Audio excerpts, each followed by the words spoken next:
Bonjour à tous et à toutes, j'espère que vous allez bien. Moi, ça va super bien. Donc, j'espère que vous avez passé une belle semaine. Certains m'ont rendu leurs travaux. Je suis content. Certains se sont corrigés. N'oubliez pas de les corriger sur l'école ouverte à la fin de chaque fois que vous travaillez dans votre cahier chrono sur le site de l'école ouverte. Je vais commencer aujourd'hui en vous parlant juste de Teams vite vite. La semaine passée, il n'y a pas beaucoup de personnes qui m'ont envoyé des messages.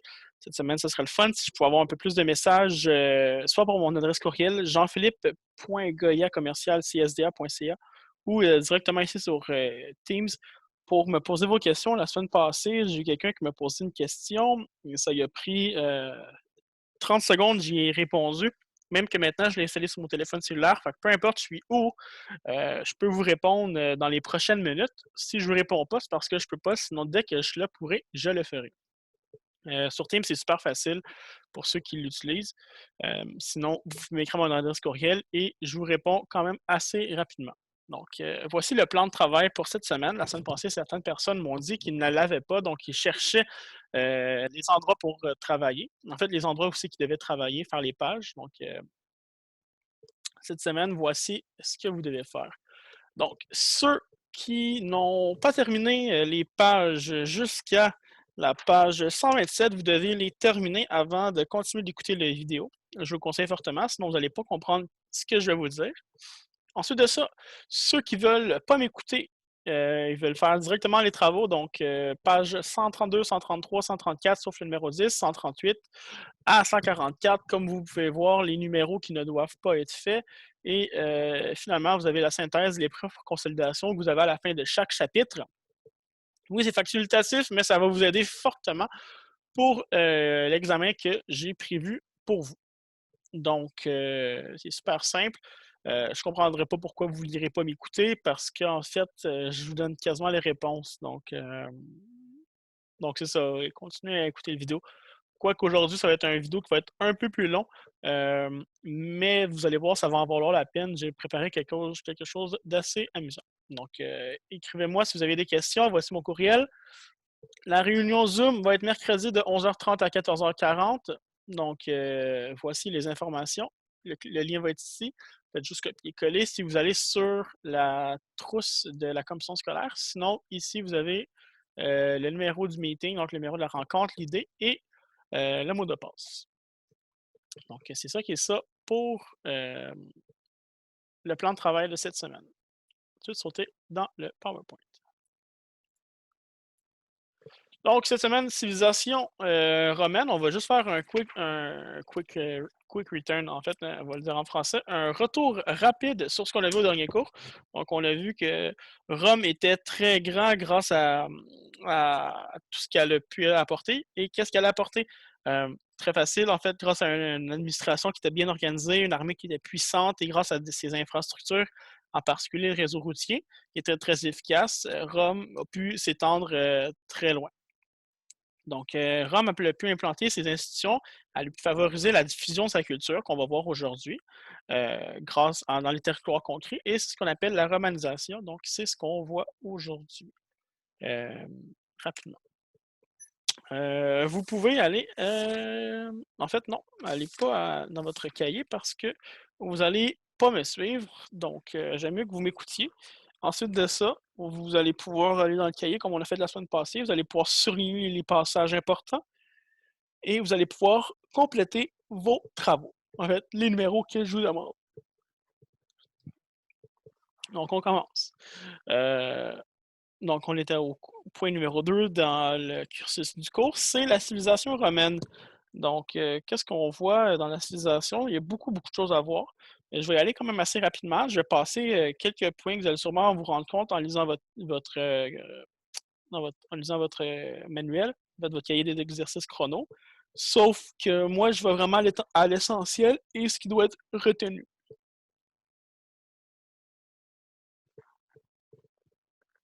Désolé, j'ai pris une petite gorgée d'eau. Donc, on se souvient qu'on a dit au dernier cours que Rome possédait tout. Mais en fait, c'est qui Rome? L'Empire romain, en fait, Rome est plutôt, on pourrait quasiment dire que c'est l'empereur. L'empereur, c'est le centre de l'Empire.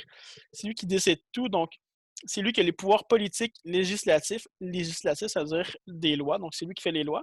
Judiciaire, donc ça veut dire que c'est lui qui va décider d'appliquer les lois, donc oui ou non, c'est comme si c'était un juge. C'est lui qui a les pouvoirs militaires, donc c'est lui qui dirige l'armée, et religieux.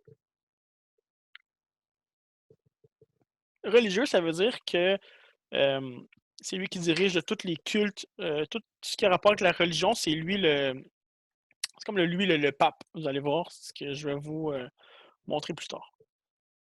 Donc, il y a plusieurs choses qu'on va faire pour l'empereur. On veut lui montrer on veut lui montrer à l'empereur notre dévouement pour lui. Donc, il y a plusieurs personnes qui vont faire des statues à l'honneur des empereurs. On va construire des monuments, on va construire des temples pour honorer les empereurs parce qu'il y a certains qui vont être déifiés. Donc, ça veut dire qu'ils vont devenir des dieux quand ils vont mourir. On va imprimer leur visage sur de la monnaie, comme on a ici, et on va faire des fêtes organisées en leur honneur.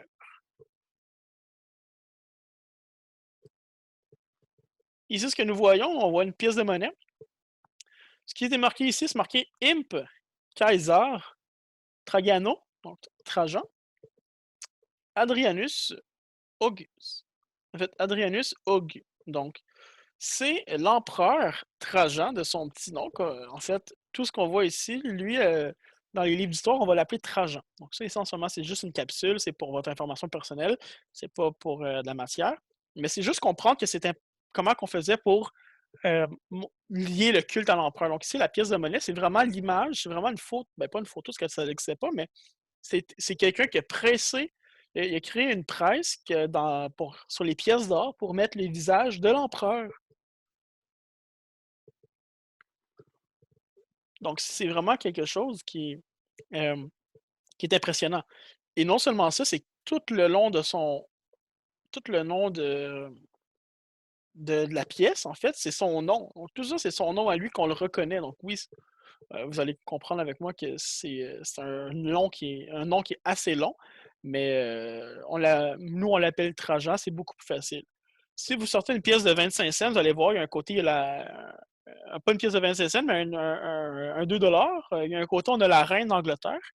De l'autre côté, on a un ours. Donc, du côté de la reine d'Angleterre, c'est marqué Indeo Vicarious. Donc, ça veut dire on croit en Dieu.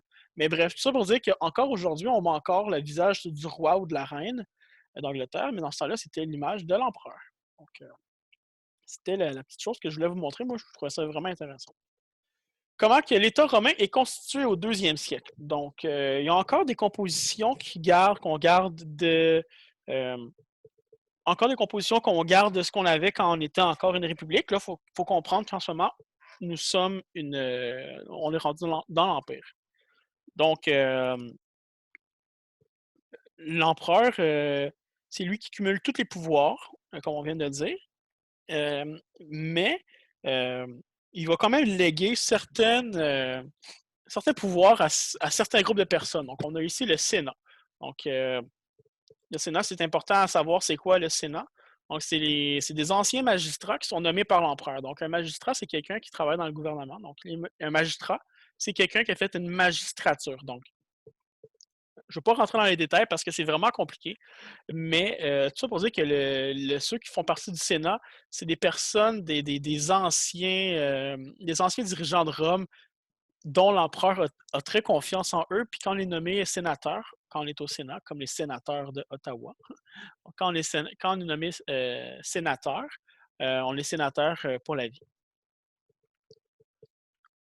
Ici, juste avant d'aller dans le Conseil impérial, on va regarder ici les offices palatins. Donc, les offices palatins, c'est juste un ministère qui va regrouper différents fonctionnaires pour effectuer des tâches administratives. Donc, c'est comme compter des impôts, regarder ceux qui doivent payer leurs taxes, ceux qui s'occupent des ingénieurs pour construire des aqueducs, ceux qui s'occupent des ingénieurs pour construire des routes. Donc, c'est seulement un groupe de personnes qui travaillent pour le gouvernement de l'Empire romain. Ensuite de ça, on a le Conseil impérial. Le Conseil impérial, c'est des personnes qui vont juste conseiller l'empereur. Donc, conseiller de l'empereur, c'est aussi simple que ça. Ils font juste assister l'empereur dans ses décisions. Souvent, l'empereur va se baser, va pas prendre, oui, c'est lui qui va prendre les décisions, mais il va baser surtout ses décisions sur le conseil impérial puis sur les sénateurs.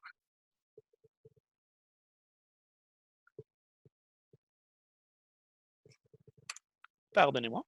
Donc, je retourne à la page, en fait, je change de diaporama. Aussi, prenez note que tout ce qui est souligné en jaune, là, c'est des choses importantes que je veux que vous rappeliez. Donc, comment devenir citoyen?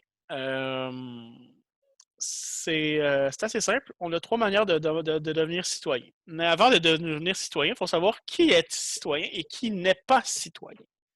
Donc, c'est pas tous les groupes sociaux. Donc, ici, on voit les groupes sociaux. C'est pas tous les groupes sociaux qui pouvaient être citoyens ou pas.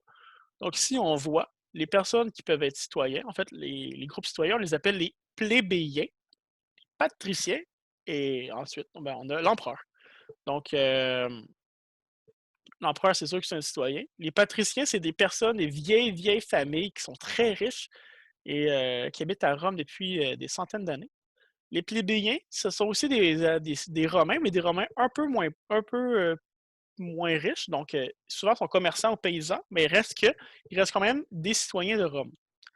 Et ce sont les deux seuls groupes de personnes qui sont citoyens. Sinon, on a des étrangers ou on peut appeler des pérégrins, donc pérégrins pour étrangers. C'est des personnes qui n'habitent pas à Rome, qui demandent d'avoir souvent une citoyenneté romaine. On a les affranchis, qui sont en fait des anciens esclaves et des esclaves qui, naturellement, ne peuvent pas être des citoyens. Donc, ils sont dans une petite pyramide qui montre facilement que les étrangers, les affranchis, les esclaves, c'est vraiment eux qui forment le gros morceau de la société romaine.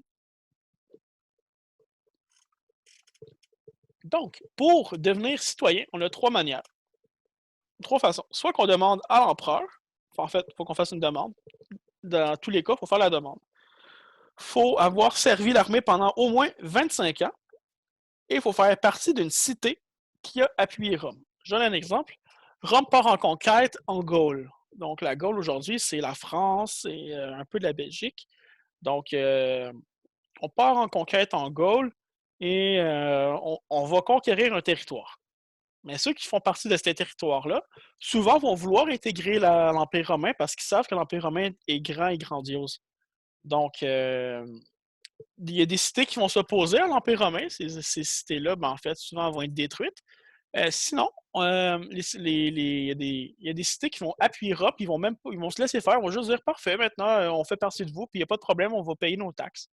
Donc, souvent, ces personnes-là vont vouloir faire partie des Romains. C'est aussi simple que ça, ces trois petits points-là à savoir. Et c'est un peu le point tournant à l'histoire qu'on connaît. Quand je dis l'histoire qu'on connaît, c'est l'histoire avec des lois. C'est plus l'histoire vraie, c'est une histoire qui est plus législatif, dans le sens que on sait d'où nos lois et nos règlements proviennent. Donc, ici, le droit romain, en fait, on peut lire ici Legais 12. Donc, c'est XII, ça veut dire 12, tab. Donc, c'est la loi des 12 tables. Donc, c'était des sénateurs qui ont écrit des lois, qui ont mis sur 12 tablettes d'argile qu'on fait cuire dans un four. Donc, les tablettes d'argile devenaient dures et on pouvait savoir que les lois étaient écrites et pouvaient rester. Et c'est important à savoir que c'était la première fois qu'on on fixait les lois sur écrit. Avant, les lois n'étaient pas vraiment respectées et ça faisait en sorte que c'était pas tout le monde qui était traité de la même manière. Donc, le droit romain. Qu'est-ce que le droit romain nous permet? Donc, il nous permet de voter. Il nous permet de devenir un magistrat. Donc, tantôt, quand je parlais des magistratures, ici, donc, le droit romain nous permet d'être un magistrat. Le droit romain nous permet d'intenter un procès ou d'être jugé devant un juge. Donc, avant, on n'était même pas obligé d'être. On pouvait juger n'importe qui pour n'importe quoi. Pas besoin d'avoir de juge, pas besoin d'avoir de preuves. Juste le fait de le dire, c'était assez. Et ici, on doit avoir des preuves pour intenter un procès à quelqu'un, parce que, mettons, il a tué quelqu'un, ben, il faut avoir des preuves, ou être jugé devant un juge. Des fois, on pouvait être jugé qui n'était même pas devant un juge, fait que si on ne l'avait pas fait, puis c'était pas vrai, ça pouvait vraiment devenir injuste. Donc, le droit romain permet aussi de posséder des terres et nous permet d'épouser une femme, parce que c'était pas tout le monde qui pouvait épouser une femme, il fallait être un citoyen. Mais avoir, oups, on va retourner, j'ai cliqué avec ma souris. Mais avoir des droits nous demande aussi d'avoir des impôts, nous demande aussi d'avoir des devoirs. Donc, vous aussi, comme élève, vous avez le droit en tant que Canadien, Québécois, vous avez le droit d'aller à l'école. Mais vous avez aussi des devoirs, donc ça serait comme remplir les pages du cahier chrono. C'est un petit exemple plate, mais c'est comme ça aussi qu'on fonctionnait dans le temps. C'était OK, maintenant tu peux devenir citoyen, mais tu vas avoir des devoirs. Donc, tu dois participer au recensement, tu dois servir l'armée romaine et tu dois payer tes impôts. Donc, ça, c'est des choses qu'on était obligé de faire. Ça ici, c'est ce que je viens de vous expliquer. Donc, lorsque Rome était encore une république, au 5e siècle avant Jésus-Christ, donc dans les années moins 400, les lois n'étaient même pas appliquées de la même manière à toute la population et elles étaient très injustes vis-à-vis des plébéiens et des non-citoyens. Autrement dit, elles profitaient aux patriciens. Donc, si on revient à notre pyramide sociale, les lois profitaient juste à eux. La petite pointe du triangle ici, c'est eux qui décidaient des lois, puis c'est eux qui faisaient comme ils voulaient. Donc, tout le restant du gâteau ici, tout le gâteau, tout le restant de la pyramide était laissé pour compte. Donc, la loi des 12 tables est le premier code de loi connu qui fixe sur écrit les lois à connaître.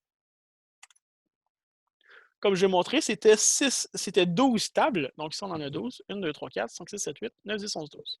Donc, les 12 tables ici, qu'est-ce qu'elles disent? Elles disent une personne accusée est considérée comme innocente jusqu'à preuve du contraire.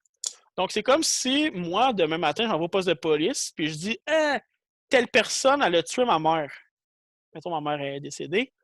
Ben là, ils vont dire est-ce que tu as des preuves? Là, je vais dire non, non, mais je dis que c'est lui. Mais là, ils vont dire tu peux pas. La personne, elle va être innocente jusqu'à temps que tu me prouves que c'est lui, que c'est cette personne-là le tueur. Donc, ça, c'est une des choses que la loi des 12 tables promet. Toute personne accusée doit se défendre, a le droit de se défendre devant un juge.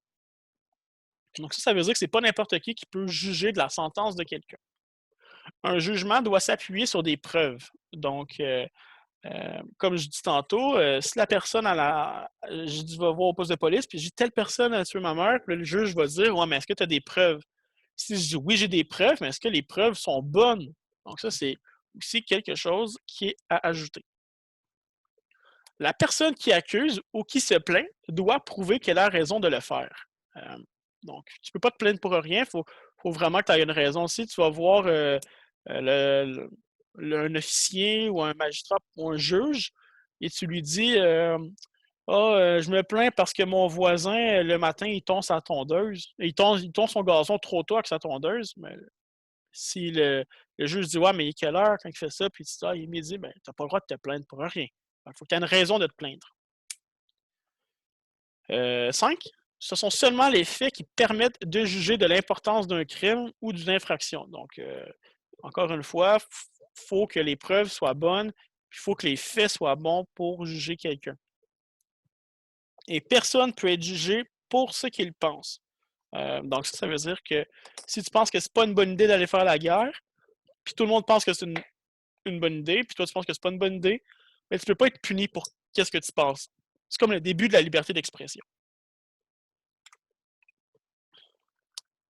Rome, là on change de sujet, mais en fait on reste dans Rome, mais je veux dire on change de sous-sujet en fait, comme je pourrais dire.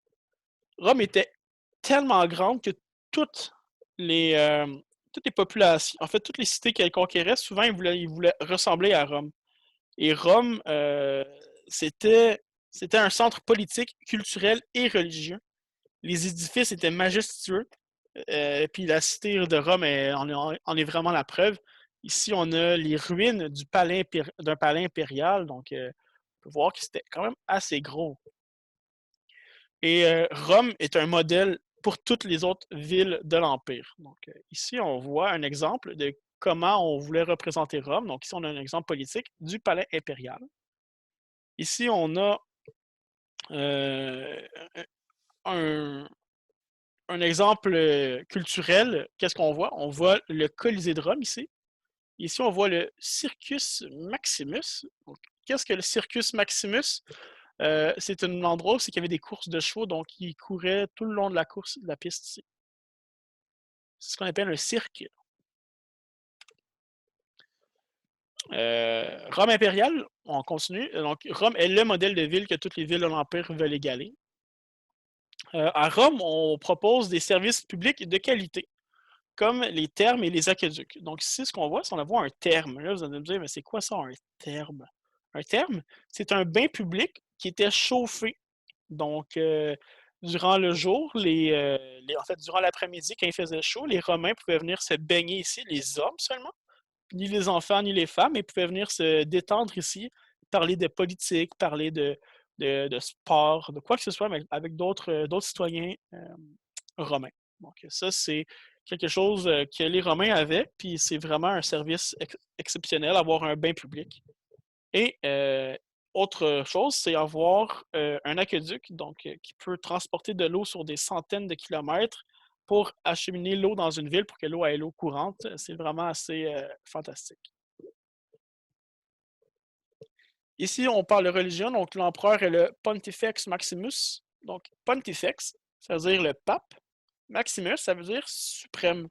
Ici, on voit Auguste, qui est le petit-fils de Jules César, qui est le premier empereur dans l'Empire romain.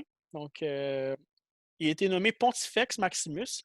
Donc, en plus d'être le chef militaire, comme je disais tantôt, en plus d'être le chef politique, en plus d'être un exemple de la culture qu'on veut tout avoir pareil à lui, l'empereur romain est aussi le chef religieux de l'État romain. Donc, c'est lui qui décide de toutes les religions qui peuvent être entrées ou qui doivent sortir de l'Empire.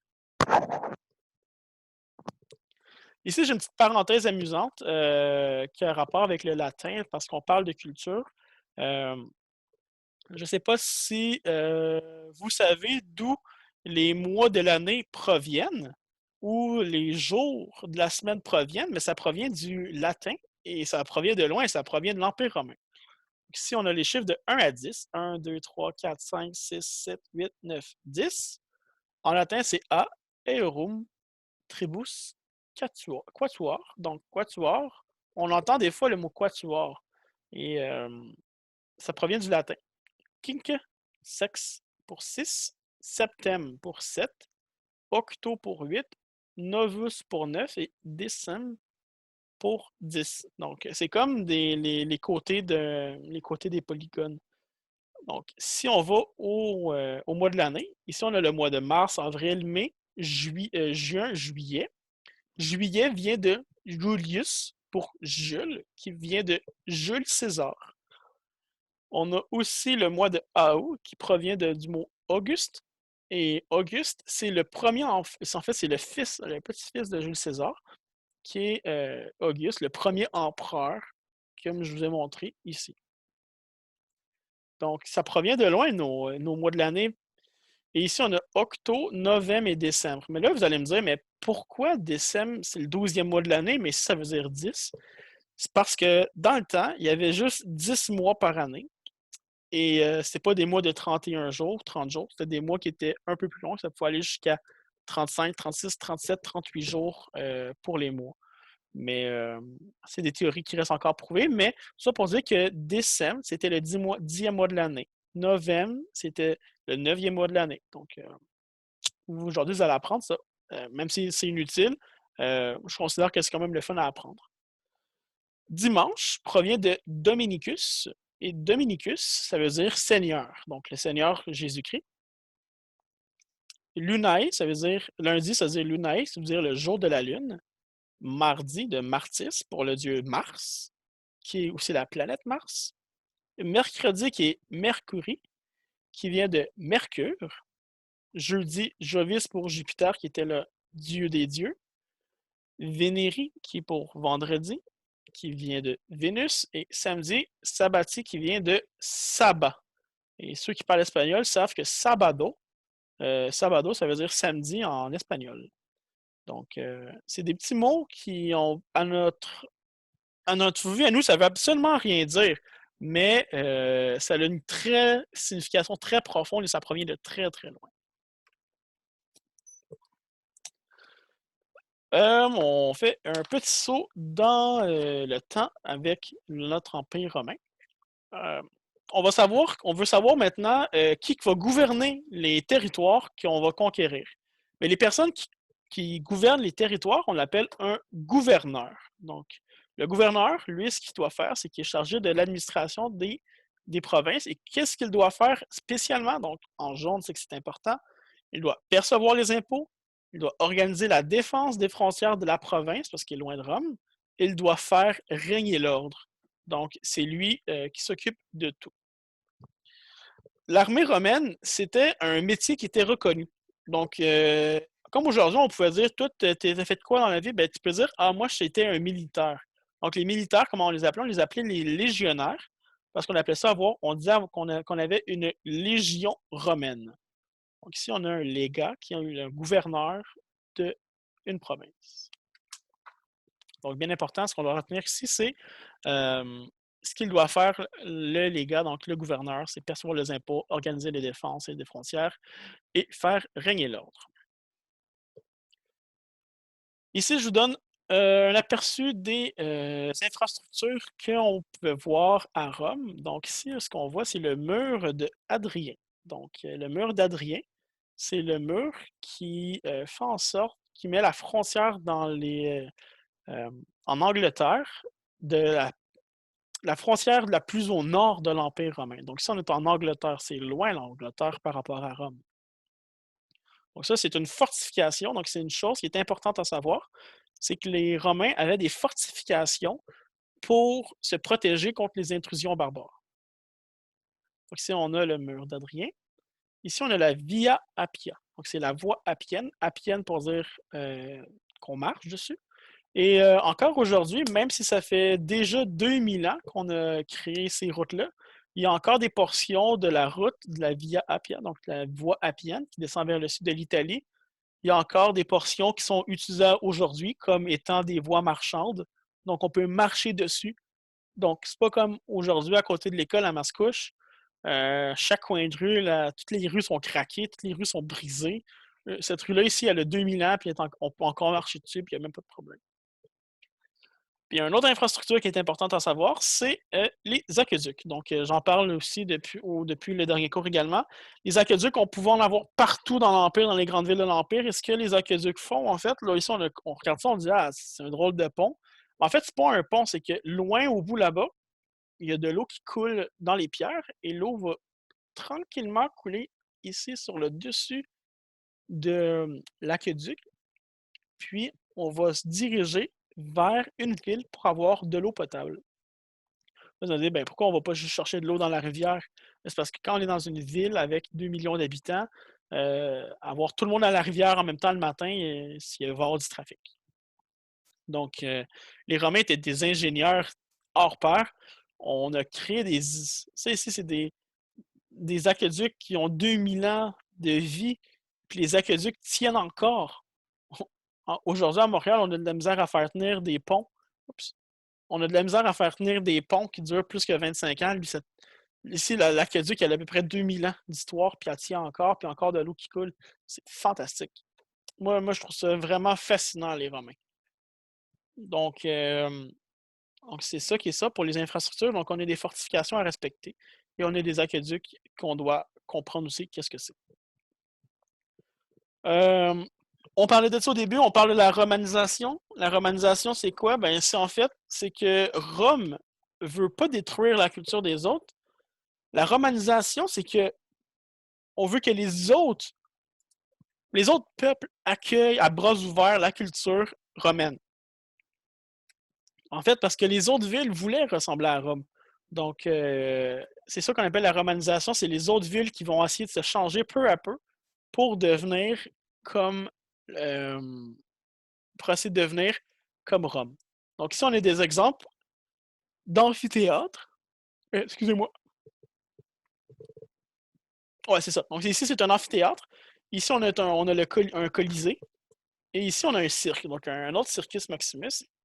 Sauf que vous allez me dire, ouais, mais ça ressemble pas au Colisée de Rome, ça. Là, je vais dire, vous avez exactement raison.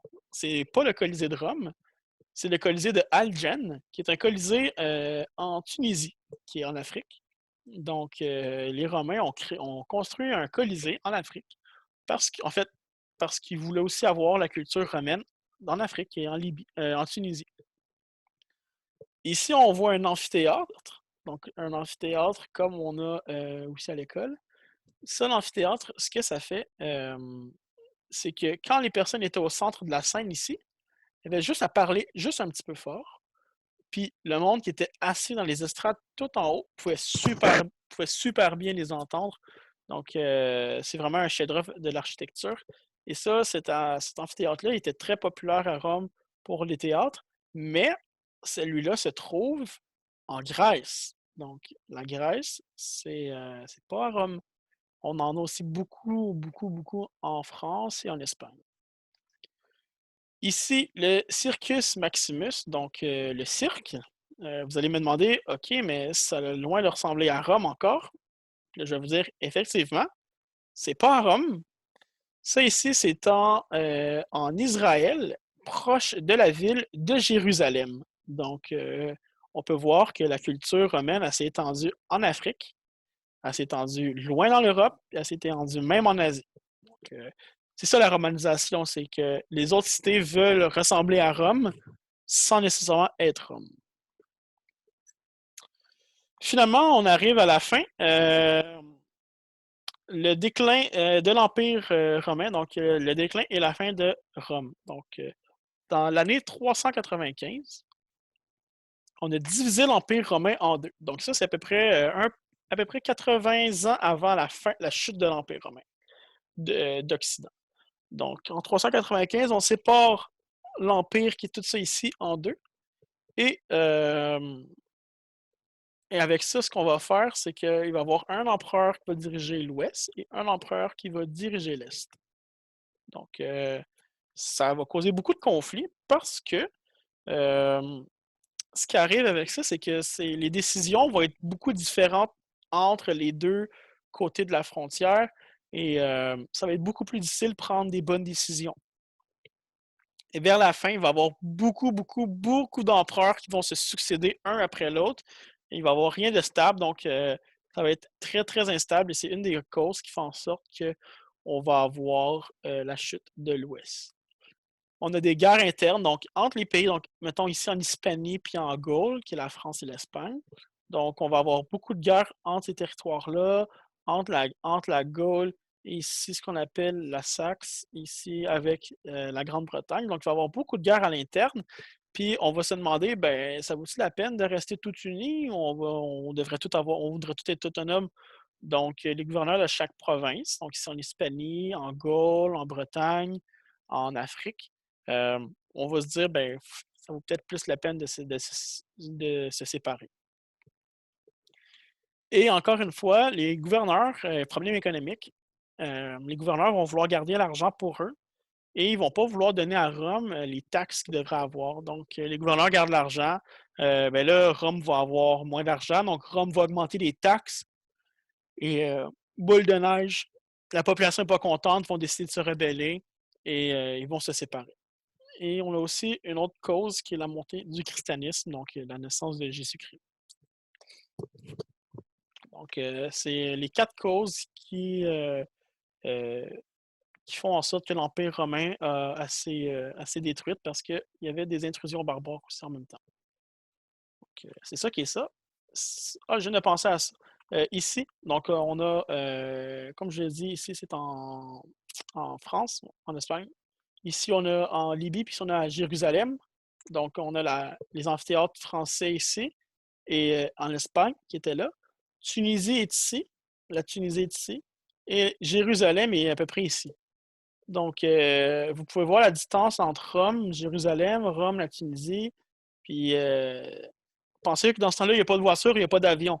Tout se fait à pied. Donc, c'est très loin. C'est très loin. Voici les travaux à réaliser pour cette semaine. Donc, on a comme je vous ai dit tantôt, vous pouvez faire pause si vous voulez les marquer, les noter. Donc, on a la page, on a 128, 129, 130, 131 qu'on doit lire. Donc, ça, c'est juste de la lecture. On a ensuite de ça 132, 133, 134, sauf le numéro 10. On lit 135, 136, 137, 140, 141. Et c'est optionnel. En fait, on continue avec le travaux 138 numéro 1, 139 numéro 5, 6 et 7A. 142 numéro 3, 142 numéro 3, 143 numéro 5 et la page 144. Et ensuite de ça, ici, vous avez d'autres numéros optionnels. Si vous avez des questions, venez me voir. Je vais essayer de vous aider le plus possible pour vous donner les réponses. Donc, c'est la fin du diaporama. Ici, on va ouvrir le manuel. Donc, on va essayer d'ouvrir le manuel. On va se déconnecter. On va se reconnecter.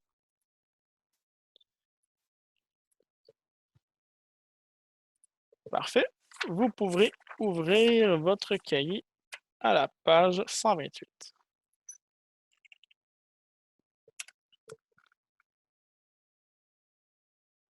Pour ceux qui l'ont fait, bravo. Vous l'aviez déjà avec vous, je suis fier de vous. Donc, on va souligner rapidement qu'est-ce que je vous ai parlé. Donc, l'empereur cumule tous les pouvoirs politiques, législatifs, judiciaires, militaires et religieux. On va l'honorer. En fait, l'empereur fait l'objet d'un culte. Donc, on va l'honorer avec des statues, des monuments, des temples qui vont être érigés pour lui, puis représentés même sur les pièces de monnaie, comme ici, on a l'empereur Auguste. Donc, ici, on a le Kaiser Augustus. Donc, c'est le petit-fils de Jules César. Ici, on a les compositions, donc le tableau que je vous ai montré. Je me sens plein d'écran, comme ça va être plus simple pour vous. Donc, on a le tableau que je vous ai montré. Ce qui est important, c'est le Sénat, qui est en fait d'anciens magistrats nommés par l'empereur. On a le Conseil impérial, puis son rôle, c'est de conseiller les conseillers de l'empereur. On a aussi les offices palatins. En fait, leur composition, c'est des ministères regroupant des fonctionnaires.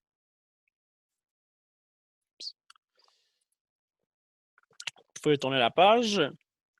Donc, la citoyenneté, donc, les droits et le statut des membres des groupes sociaux sont différents. Donc, je vous ai montré ici les patriciens et les plébéiens. C'est important de faire la différence entre le bas de la pyramide et le haut de la pyramide. Donc, ici, nous avons les citoyens, comme on voit ici. Mais ce sont toutes quand même des personnes libres jusqu'aux affranchis. Donc, pas parce qu'ils ne sont pas esclaves, pas parce qu'ils ne sont pas citoyens qu'ils sont esclaves.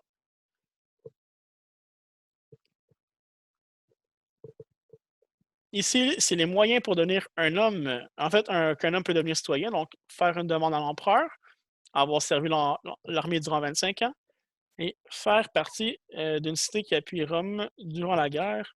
Donc ça, c'est tout ce que je vous ai montré dans le PowerPoint.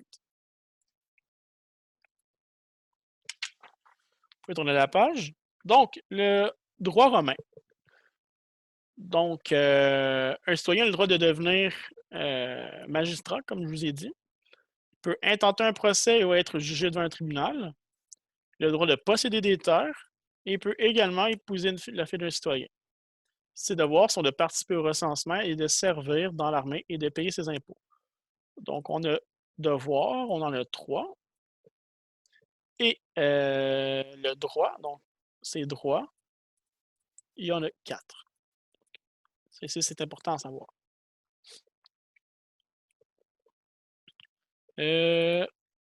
On se disait, pas vous m'avez demandé, mais je vous posais la question, puis j'avais répondu, mais je vous demandais pourquoi c'est important d'avoir le droit romain. En fait, c'est parce que avant, le droit n'était pas appliqué de la même façon pour tous les Romains.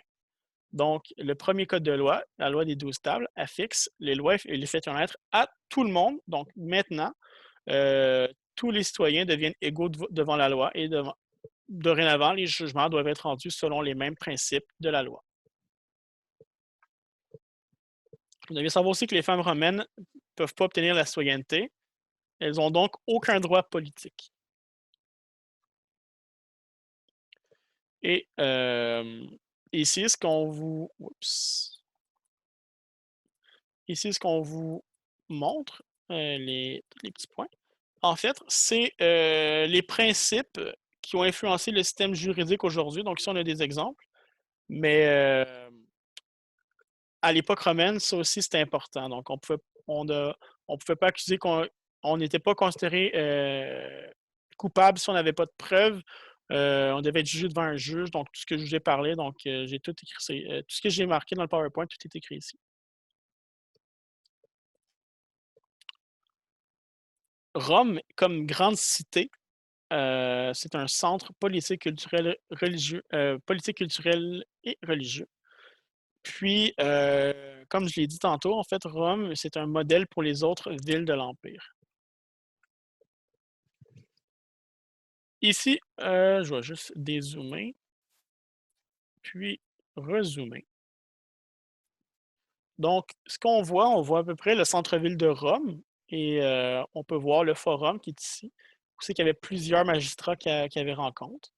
Ici, on a le Circus Maximus, donc le cirque Maximus, où c'est qu'on avait des courses de chevaux. Ici, on a un aqueduc. Donc, vous voyez l'aqueduc, comment c'est fait. Ça longe les rues. Puis, c'est un grand pont qui soutient de l'eau pour qu'on vienne accueillir au centre-ville de Rome, que tout le monde puisse aller chercher de l'eau. On a, comme numéro 4, on a le palais impérial. Donc, ici, c'est la résidence de l'empereur. C'est ici qu'il habite. 5, on a un temple. 6, on a ce qu'on appelle les thermes. Comme j'ai dit tantôt, c'était des bains publics. Ensuite de ça, 7, on a le Colisée. Et 8, on a le Panthéon. C'est un temple qui était dédié aussi pour les dieux, comme c'est écrit ici. On va aller à la page 135.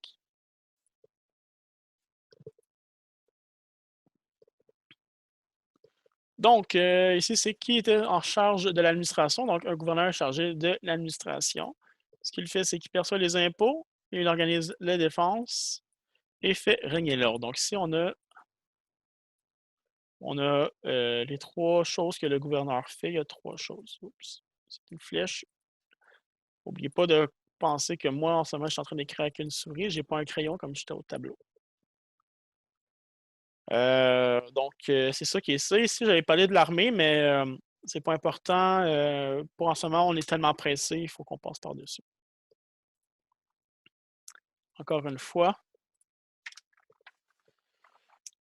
Donc, on arrive aux infrastructures. Donc, comme je vais parler tantôt, ici, regardez, ici, on a un aqueduc en Espagne. Donc, l'Espagne, c'est loin de l'Italie. Donc, les infrastructures vont jouer un rôle important dans la romanisation parce que les infrastructures, c'est ce qui va permettre de diffuser la culture. La culture comment? Mais ici, on a la voie à pied, donc c'est une route. Mais avec les routes, c'est par là que les personnes vont bouger et les personnes vont bouger avec leur culture. Je parlais que c'est important des fortifications, donc on appelle ça des limes. Donc, ça peut être donc, ici, on dit vraiment le mot, pas lime, on dit limes. Donc, c'est des fortifications. Je vais marquer fortification.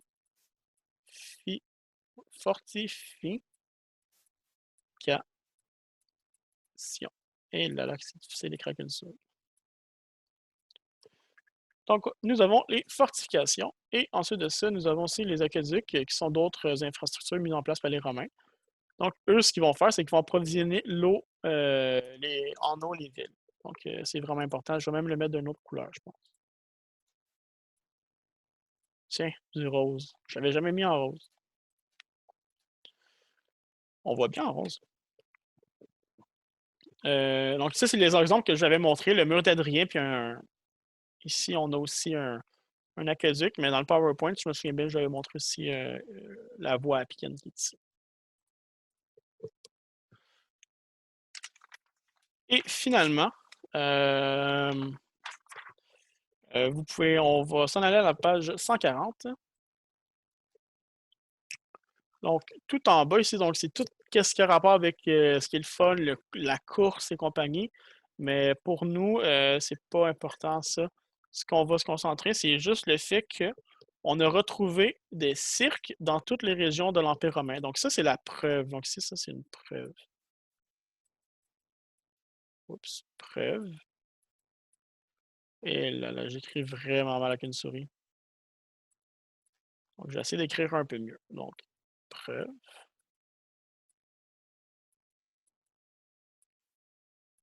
Ça, c'est une preuve que ça a été partout, partout, partout, partout.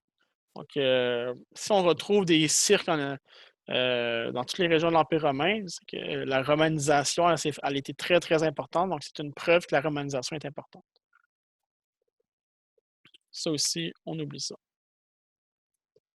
Donc, ça ici, ce que je vous ai surligné, c'est important. Comme je l'ai dit dans le PowerPoint, le théâtre devient diversement apprécié dans les provinces de l'Empire. Donc, c'est une des manières de faire en sorte que on diffuse la culture parce que les spectacles, ils s'inspirent aussi des Grecs. Ici, on a un amphithéâtre romain qui est en Libye. Donc, la Libye, c'est en Afrique. Euh, la religion peut passer au-dessus de ça, mais c'est important de savoir que les peuples, les provinces qui apprenaient le lapin, les peuples apprenaient le latin pour participer aux échanges de la vie publique. Ici, on a deux belles représentations. On a un temple romain qui est à Baalbek. Donc, Baalbek, qui est au Liban. Euh, le Liban, c'est loin, loin, loin, loin de, de Rome. Puis, c'est un temple romain. Donc, on voit comment l'architecture, comment la culture a s'est diffusée dans tout l'Empire. Et ici, on voit un dieu perse. Donc, c'est l'ancien Iran. Mais ça rapporte la religion, donc j'ai dit de ne pas en tenir compte. Et finalement, on va aller à la dernière page, qui est la page 144.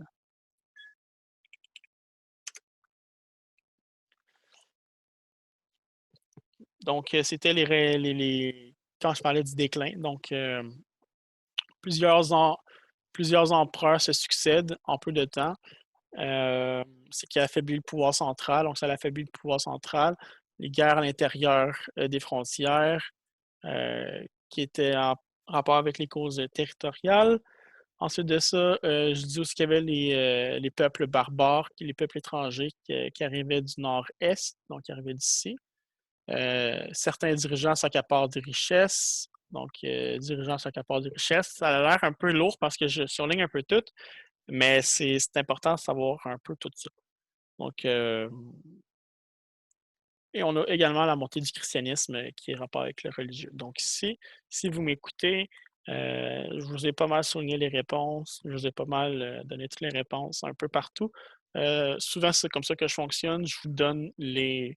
Euh, je vous donne les réponses en surlignant parce que j'essaie de vous aider le plus possible parce que je sais que c'est difficile vu que je ne suis pas devant vous, devant la classe. Donc, sur ce, moi, ce que je vais faire, c'est que je vous attends cette semaine sur Teams pour vos questions ou je vous attends encore une fois sur Zoom. Donc, mercredi prochain à 11h30 pour pouvoir vous accueillir et que vous ayez tout plein de questions à me poser, que je puisse vous répondre en grand nombre. Sur ce, je vous dis à mercredi et bonne écoute, bons travaux. Restez aussi, regardez aussi vos courriels fréquemment parce que vers la fin de la semaine, donc dans les alentours de mercredi, jeudi, vendredi, je vais vous envoyer votre examen que vous allez avoir à faire la semaine prochaine et que vous allez devoir me retourner me retourner assez rapidement pour que je puisse vous noter, vous mettre une note à la troisième étape encore en histoire. Okay. Je vous souhaite une bonne fin de journée. Bye!